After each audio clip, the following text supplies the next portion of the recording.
धनबाद शहर, रात का समय था और पूरा शहर जैसे खामोशी में डूबा हुआ था। सड़कें खाली थीं, लेकिन हवा में डर साफ महसूस हो रहा था। तभी एक बड़ी बिल्डिंग के बाहर अशोक और राजवीर तेजी से बाहर भागते हुए दिखाई देते। दोनों बाप बेटे की हालत बहुत खराब थी। डर से हाथ पैर कांप रहे थे, दोनों की सांस फूल रही थी, चेहरे पर पसीना था और आंखों में सिर्फ डर था। राजवीर हाँफते हुए कहता है, पापा, हमें ऐसे भागकर नहीं आना चाहिए था। हमने बहुत बड़ी गलती कर दी। आज बहुत दिन बाद वो हमारे जाल में फंसा था। आज उसकी मौत तय थी पापा। हमने जल्दबाजी में भागकर सब खराब कर दिया। आज उसे मारने का अच्छा मौका था और फिर हमारा माल। अशोक एक बार पीछे मुड़कर बिल्डिंग की तरफ देखता है। अंदर से गोलियों की आवाज अब भी गूंज रही थी। अशोक डर को छुपाते हुए कहता है, बेटा, शेर से जितना हो सके दूर रहो। वहां से भागकर हमने कोई गलती नहीं की है। समय रहते जो किया वही सही था। वो इस जंगल का राजा है, उसे शिकार करना आता है। अगर जान बची है तो फिर से धंधा शुरू कर सकते हैं। मुझे माल के जाने का दुख नहीं है, बल्कि मुझे खुशी है कि हम जिंदा वापस निकल आए। राजवीर को यह बात समझ नहीं आती। वो अपने पिता को हैरानी से देखता है और फिर राजवीर कहता है, पापा, आप उस इंसान से इतना डर क्यों रहे हैं? अगर मैं होता तो उसे वहीं खत्म कर देता। अशोक गुस्से और डर में कहता है, तुम समझ नहीं रहे हो राजवीर। वो कोई आम इंसान नहीं है। वो इस शहर का राजा है और राजा से लड़ाई नहीं की जाती, उससे दूर भागा जाता है। वो लोग आपस में बात कर रहे थे कि तभी अंदर से जोर की चीख सुनाई देती है। वो चीख भीमा की थी। भीमा की चीख गूंजती है। ये सुनकर अशोक का गला सूख जाता है। उसके हाथ कांपने लगते हैं। अशोक डर से कांपते हुए कहता है, सुन लिया राजवीर, ये भीमा की आवाज थी। अगर हम अंदर होते तो ये चीख हमारी होती।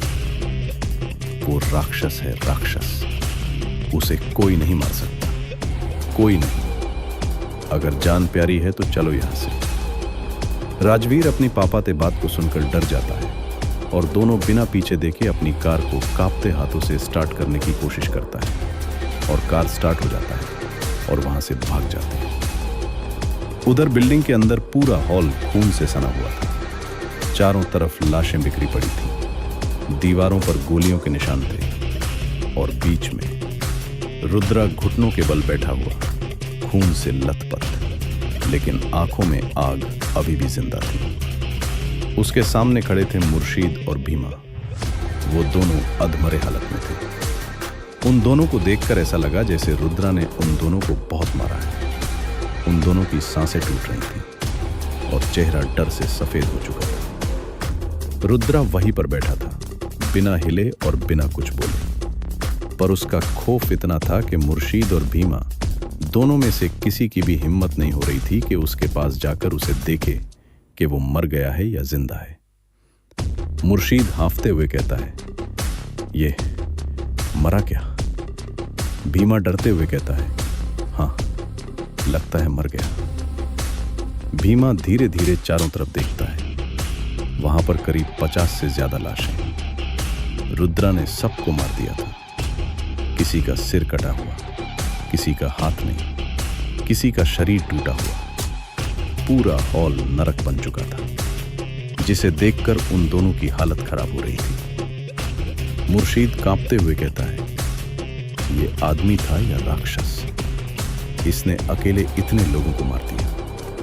इसने हमारी पूरी फौज खत्म कर दी। नरक बना दिया इस पूरे हॉल को।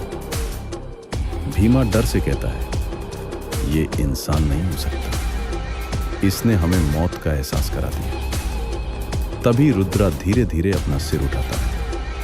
उसकी आंखें लाल थीं, चेहरे पर खून और गुस्सा दोनों थे। रुद्रा उन दोनों को देखकर ठंडी और भारी आवाज में कहता है, तुम लोग अब बच नहीं सकते। मुर्शीद और भीमा डर से पीछे हट जाते हैं। मुर्शीद घबरा कर कहता है, ये अभी मरा नहीं है, ये तो जिंदा है। भीमा कहता है, गोली मारो इसे, वरना ये हम दोनों को मार देगा। दोनों अपनी बंदूक निकालते हैं। मुर्शीद कहता है, अब खत्म कर दो इसे। भीमा कहता है, इसका खेल खत्म। दोनों एक साथ रुद्रा पर गोलियां चलाते हैं।